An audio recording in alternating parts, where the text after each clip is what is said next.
Hello and welcome to this video where we will build a dimmer in Raspberry Pi Pico.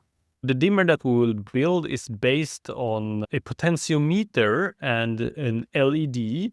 The potentiometer we will have analog signal, we will have voltage, and then when you turn the knob, it will change the voltage between 0 and 2 to the power of 16. Which is 0 to 65,535. And then these values will be inputted into the PWM, pulse width modulation, to the LED.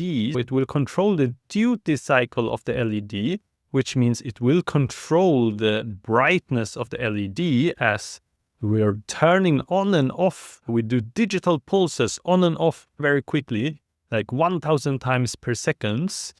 And then based on that, we cannot see that it's flickering because our eyes are not reacting fast. Our brain, what it does is that it will average this out. It will look like it's dimming the light. That is the idea. Let's move on to Wokwi simulation now. Here I am in Wokwi, and we will do the simulation first, and then afterwards we will create this on our Pico. First, we'll create here a breadboard. I'll click R to rotate it. I think I rotated too much. Yeah, like this. Perfect. And then first of all, I want to have a ground. This is ground to minus the power rail, minus power rail. And then I will have here, you can see Pico 3V freeze, 3.3 voltage. This is from Pico that we can have. I put it into the plus power rail. And I'll change the color here to number 2 here, so that it becomes red. And this one I'll change to black. Let's see, this one I'll change to black, to 0. Good. And now I want to have a resistor. This resistor I want to have 330 ohms. 330 ohms. I drag it to 15, so GPIO 15. And then I want to have an LED. Here, LED, I want to rotate you guys. Rotate it like this.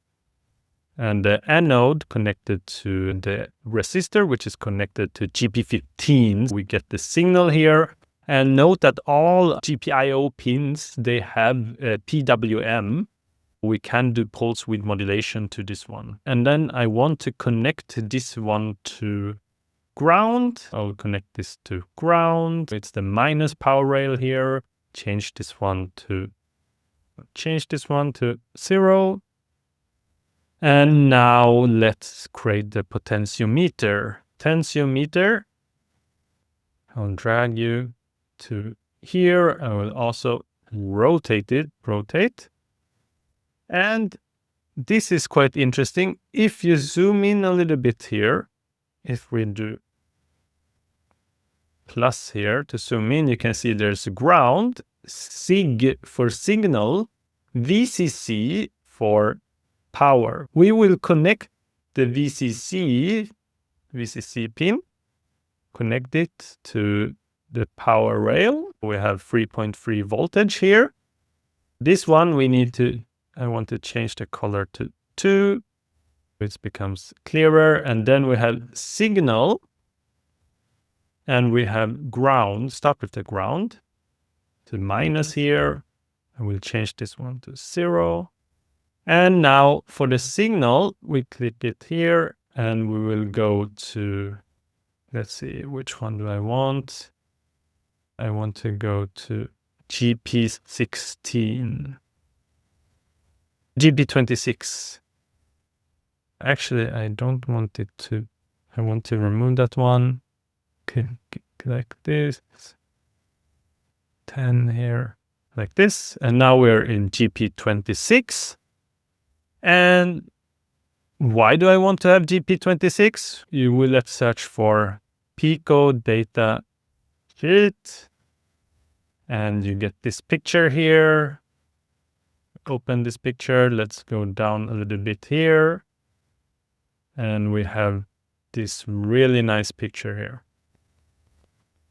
And you can see there is ADC which stands for analog to digital converter. Then we have here, if we go into 26, GP26, we have ADC 0. This is an ADC, analog to digital converter, which we need in order to get the voltage values in bits between 0 and 65,535 if we use 16 bits. The potentiometer, it acts as a voltage divider. It divides the voltage between 0 to 3.3 voltage, depending on, now I cannot move it like this, but when we do simulation, we can actually turn the knob. And when we turn it, it will divide the voltage, which makes the voltage between 0 and 2 to the power of 16. Let's try that out in code to see how it works. Let me just make this a little bit smaller, minus to make it smaller, something like that.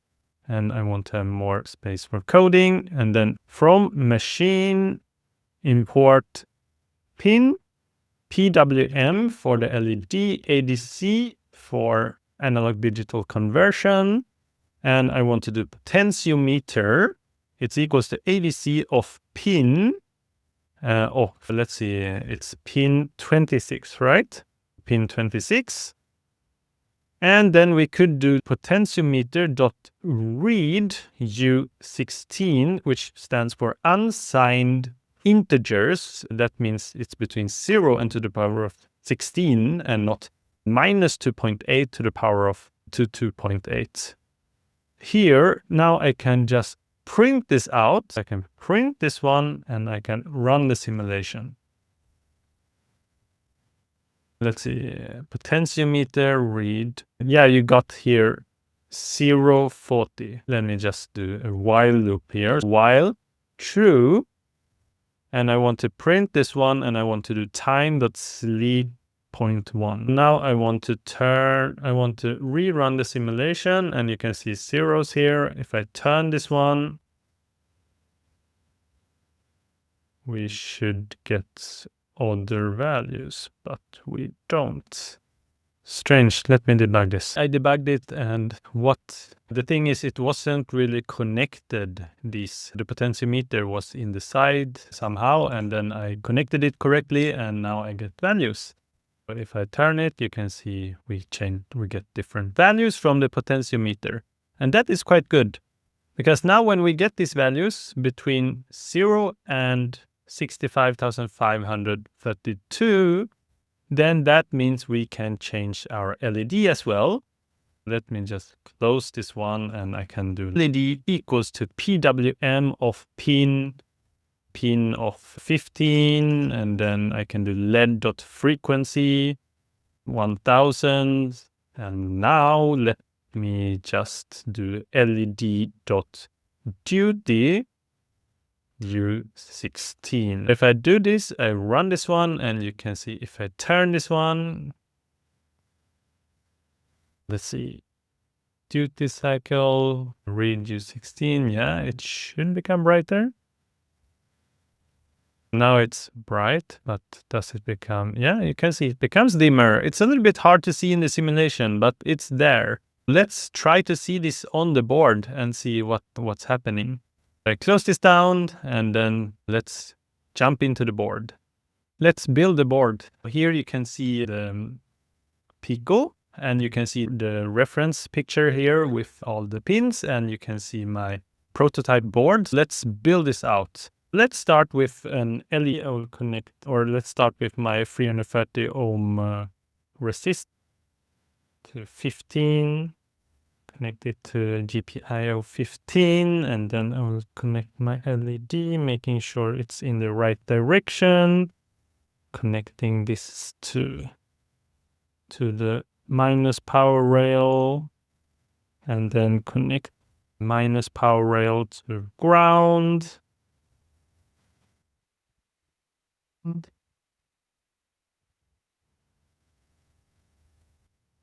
Then I have my LED connected, and now I will connect this. I will connect this here. This is my potentiometer. I'll connect that one.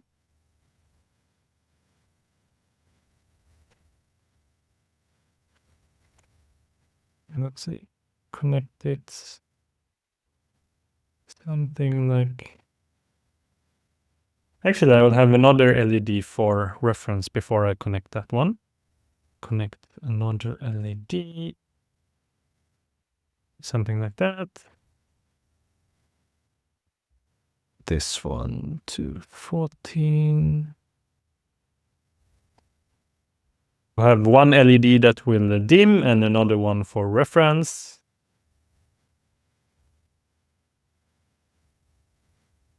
That you can see the reference brighter.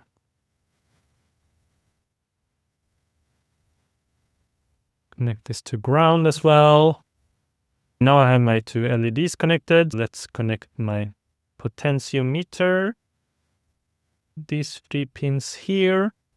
We need to have 3 volts, 3V, 3 out, which is number 5 here.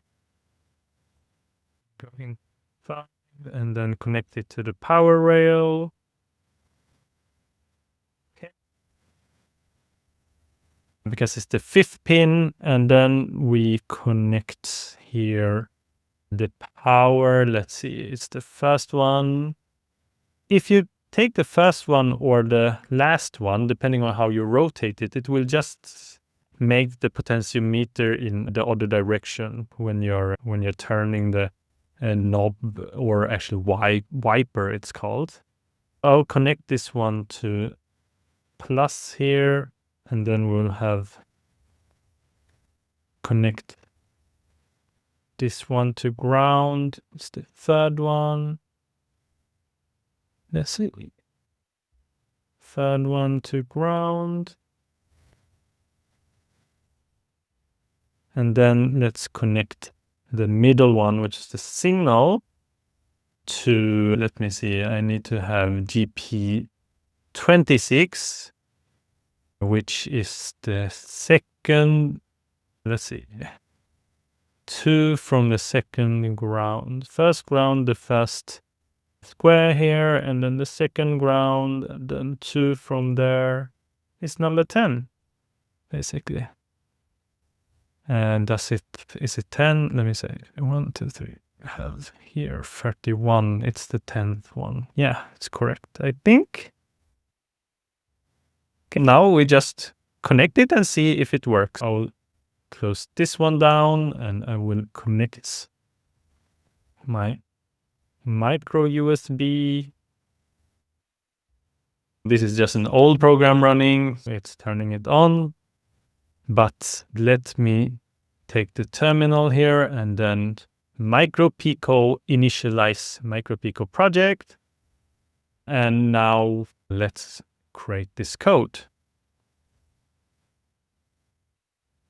Okay, create here main.py, and then from machine import PWM pin, and we need ADC, and we need to import time, and we need to do time.sleep.1, and then we do potentiometer is the ADC of pin 26, and then I can take a reading from my potentiometer, read 10, print this one and see if I get any values, and then I run this one and you can see I get the value 33,000.